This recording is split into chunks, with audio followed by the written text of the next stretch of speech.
सुल्तान एतिरो तशद्दुद कर जेतिरो तुम्हें बर्दाश्त करण जी सख हुजे। केर कंदो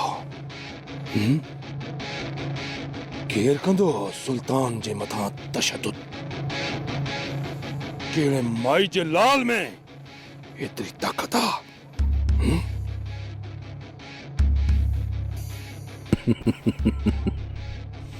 वाह पराई सरदारी छका नाज खणे वाला तू एक हुकुम जो गुलाम आही। गुलाम तो मालकन जा वफादार हुंदा आहिनि, जंहिंमें वफा न हुजे वो गुलाम छाजो। पूरा मवदी वफादारी छखा खारे फकुरा नखना कंध कात हेठा है पर पोइ भी वफादारी जो सौदो नथो कया। अज तुझे लाए उहो हुकुम नाफ़िज़ थी चुको आहे जंहिंजे नाफ़िज़ थियण खां पोइ ना तुझी जिंदगीअ जो सिज उभरंदो ऐं ना वरी लांदो वफादारीअ जो। करमदाद मौत जो ॿुधी चुप छो थी वए? हाँ पर हा हिक ॻाल्हि ते तोखे जान जी बख्शिश मिली सके थी। सरदार बालाज खान जी गद्दारी करण खां सिवा का ॿी ॻाल्हि कजाए। पर त तुझा कटिजी चुका आहिनि, पर करमदाद तुझी दिलेरीअ जे करे तोखे हिकु मौक़ो ॾिनो। अहिड़ियूं हज़ार जानियूं हुजनि करमदाद जूं सरदार बालाज खान जी वफादारी ते कुर्बान कंदुसि। वञ ॿुधाए सरदार चाकर खान खे सरदार बालाज खान जे हर गुलाम जो सिर रुक जो आहे जेको कटजी सघे थो पर झुकी नथो सघे। बस करमदाद तुझे लफ्ज़न जी वहदड़ तेज तरार जियां जो वक्त हाणे पूरो थी वियो।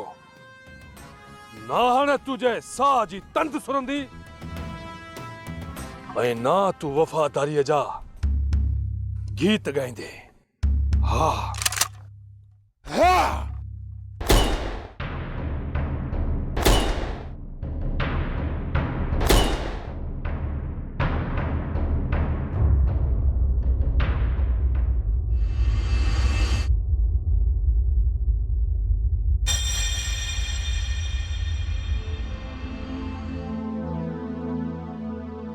हालार जो जीवन जो मकसद केड़ो? कबीले मां जैम छोकिरे ते तू हथ रख दे उन्हें सां तुझी शादी कराईंदुसि। ये मुझी दाढ़ी आ पर मेहरबानी कर यो जुल्म न कर। ये बात तो कहता तो बता बाबा मेहरबानी कर पछो पाण के आपघात न कर। बाबा सही मुके माफ कजो, गुलनाज न है तो हालार भी न है।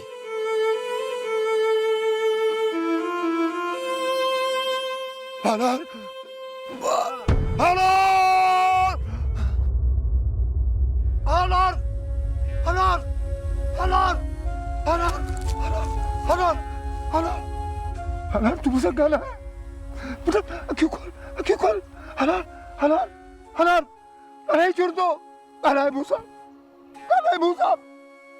मुझे भाई तो बातों के ये गुलजार से शादी कराई तो अक्यों खोल बाबा अक्यों खोल ये तो जो पी पे तो सदा है अक्यों खोल बाबा बाबा Halar Halar itu jo puro pi marido de tu musa na galaita marido tu joy pi marido tu joy pi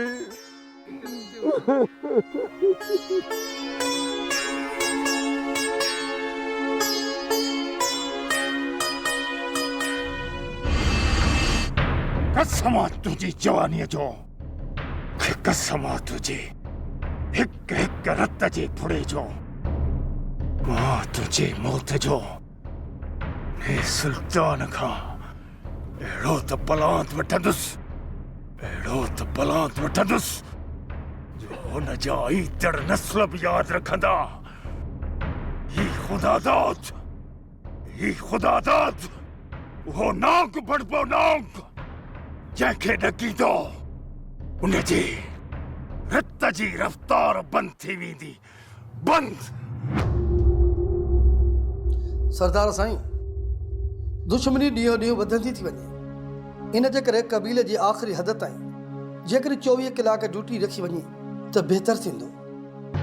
मौलादाद, हिकिड़ी ॻाल्हि त ॿुध, तुंहिंजे अंदर में इहो ख़ौफ़ छो पैदा थियो आहे त इहो सरदार चाकर ख़ान जा माण्हू असांजे हदनि में अंदरि दाख़िल थी असांजे माण्हुनि खे नुक़सानु पहुचाए वेंदा? सरदार साईं, दुश्मन ते एतबार बि नथो करे सघिजे। हा जॾहिं मुंहिंजे माण्हुनि मां विढ़ण जी सघ ख़तम थी वेंदी, कमज़ोर बणिजी वेंदा, या वरी उन्हनि मां विढ़ण जी वफ़ादारी ख़तम थी वेंदी, तॾहिं मां पंहिंजे राज जी हिफ़ाज़त जे लाइ हदुनि ते माण्हू बीहारे छॾींदुसि। सरदार साईं, डस थी वेंदा। सरदार चाकर ख़ान करमदाद खे मराए उनजो लाश मोकिलियो आहे, उहो ॿाहिरि पियो आहे।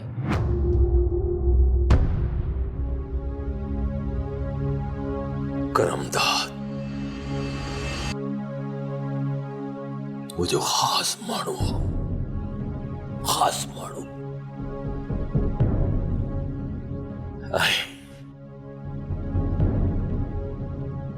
ही वाक़ियो मुंहिंजी दिलि ॾुखाईंदड़। करमदाद, तू शहीद है, बेगुनाह क़त्ल थियो ही, मना थई वफ़ाए कसम है। करमदाद, जेकॾहिं मूं इन चाकर ख़ान जे माण्हुनि जा गाठ रस में विझी फाइन ते न लटकाया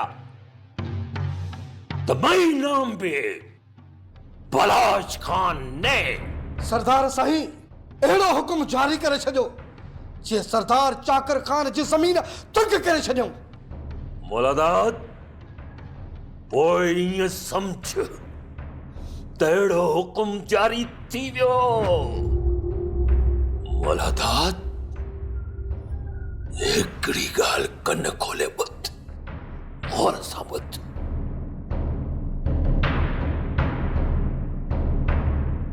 चाकर ख़ान जे ख़ास माण्हुनि खे गिरफ़्तार करे या त उन्हनि जा थड़ सिसीको तार करे उन्हनि जा लाश हिते आण, या वरी उन्हनि खे गिरफ़्तार करे हिते आण त जीअं चाकर खे ख़बर पए ऐं उहो चाकर इहो ॿुधी उनजी अखियुनि मां रत जा ॻोढ़ा वहनि, सो बि निसारा करे। सरदार साईं, शाम ताईं तव्हांजे लफ़्ज़नि खे असां पाणी ॾींदासीं। इहो तव्हां सां मौला दाद जो वाइदो आहे, वाइदो। ऐं तव्हांजे हुकुम जी तामील कंदासीं। इहो तव्हां भरोसो कयो सरदार साईं, भरोसो कयो। त पोइ बीठो छो आहीं? वञो वञी बाज़ वांगुरु हुनजे मथां लामारो हणी कड़को त जीअं दुश्मन खे ख़बर पए त सरदार बालाज खान सां दुश्मनी जो अंजाम छा थींदो आहे। या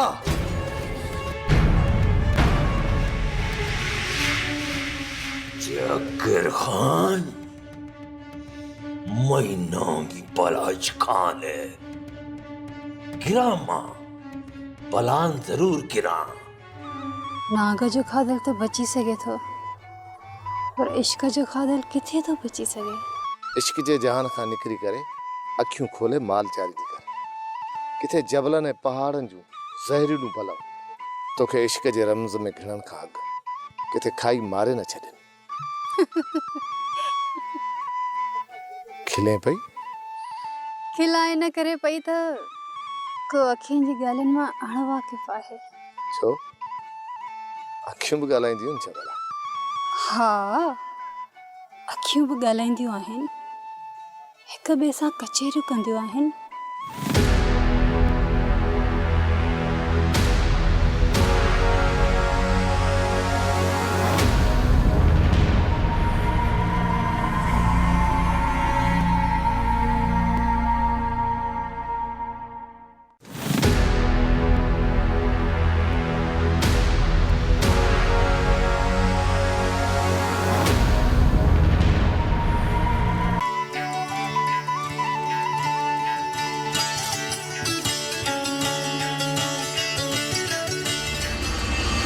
नाग जो खाधल तो बची सके थो, पर इश्क जो खाधल किथे तो बची सके।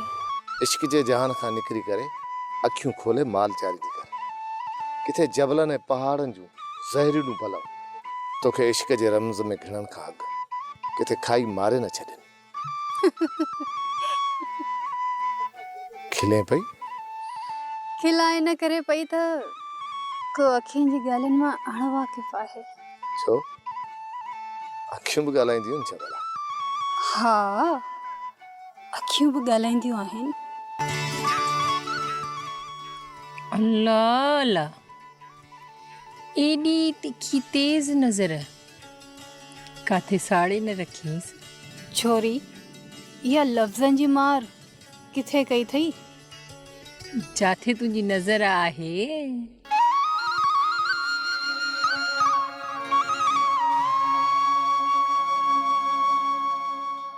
मां तो उठ जे जुड़ियल वाग खे ॾिसी रही हुअसि। हाँ, उठ खे बि भला कोई एॾी मोहबत सां ॾिसंदो आहे छा? खुशबू कॾहिं लिकी आहे मैनास जो तूं मूंखां पई लिकाई?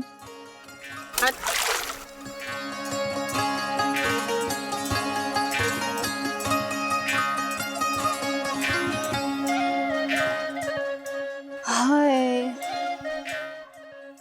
कीअं ज़ाहिर कयां पंहिंजो पाण खे, किथे पहिरां न लॻी वञनि मुंहिंजे प्यार खे। पोइ वेचारी महनास सालार जे प्यार में चिरी न थी वञे।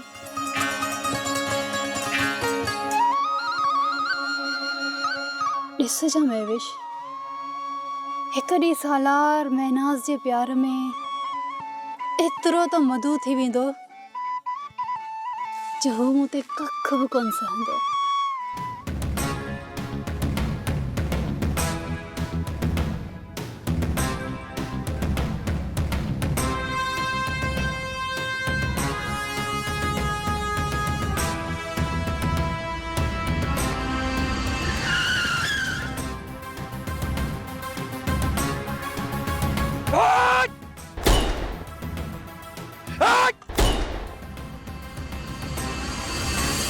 भजो, जीरा पकड़े चोरे के भजो, भजो।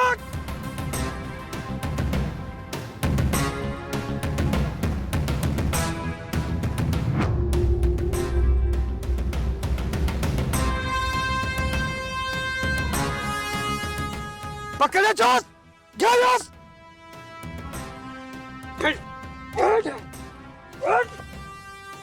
गयोस। मौला दाद खे मौला न मारे, ये केतर छा मारींदा।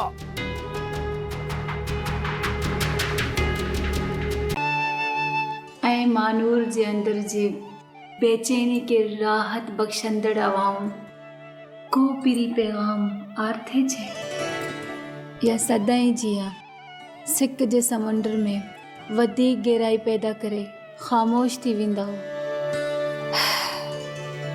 हे हवाऊं, तव्हांजे अचण ऐं वञण के कहिड़ो नालो ॾियां, बावफ़ा चवां या बेवफ़ा। जेको बि आयो एतिरो ज़रूरु चवंदसि ख़ूब आयो। घटि में घटि तव्हांजे अचण सां पिरी जी तड़प था वधे थी ऐं ख़ुशबू बि अचे थी। हाणे सदियनि जी डिघी जुदाई रोज़ मूंखे मारे थी कैसर ख़ान। काथे तोखे ॾिसण जी सिक में मरी न वञा। हाणे त मोटण जी कर। मानूर जी चाची। छा करे रही आहे मीर कैसर ख़ान जे कमरे में? चाची सोचियमि त मीर कैसर ख़ान जे कमरे जी सेटिंग कयां, मतां ओचितो अची वञे। मीर कैसर ख़ान कॾहिं ओचितो आयो छा? ईंदो त फ़ोन करे ईंदो। चाची इहा ॻाल्हि अव्हांजी दुरुस्त आहे, पर कमरे जी सेटिंग करण बि त लाज़मी आहे। जेकी तव्हां जवाननि जी मर्ज़ी सरदार साहब जी मानी नौकरनि खां तयारु कराए वठ। अॼु छा छा तयारु कराइणो आहे वञी ॿुधाएसि। जी चाची मां वञा थी। जवान जी सोचनि खां बि वाक़िफ़ आहियां मां। लॻे थो तूं कैसर ख़ान सां मोहबत करे थी। सरदार साईं, चाकर खान जे हद में वञी उन्हनि जे माण्हुनि जे मथां असां वञी त कर कयासीं। हिकिड़ो माण्हू गोलीअ जो खाज बणिजी वियो, बाक़ी ॿिनि माण्हुनि खे ॿधी अचे हिते खणी आया।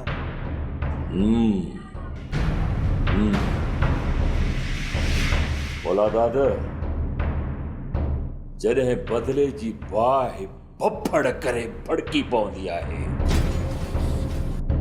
तॾहिं बाहि जा शोला दुश्मन खे साड़ण लाइ उन्हनि ॾांहुं वधंदी आहे ऐं उहा बदिले जी बाहि मुंहिंजे दुश्मननि खे साड़े रख करे छॾींदी आहे। सरदार साईं, पोइ ॿ माण्हू जेके ॿधल आहिनि उहे मुंतज़िर आहिनि। जे माण्हू मुंतज़िर आहिनि त पोइ मुलादाद तलवार बि मुंहिंजी मुंतज़िर आहे। हिक ई थक सां धड़ सचीअ खां धार ऐं रत जा छंडा वञी चाकर ख़ान जे चेहरे ते वञी लॻंदा ऐं मक़तब कंदो पंहिंजे माण्हुनि जे मरण ते। चाकर जे कबीले जे माण्हू मां आज़ाद कंदुसि, ज़िंदा सही सलामत न पर लाशनि जी सूरत में चाकर ख़ान। जॾहिं न लाश चाकर ख़ान वटि पहुचंदा त चाकर ख़ान खे बि ख़बर पए त मां प्लान थॾे ते वठंदो आहियां।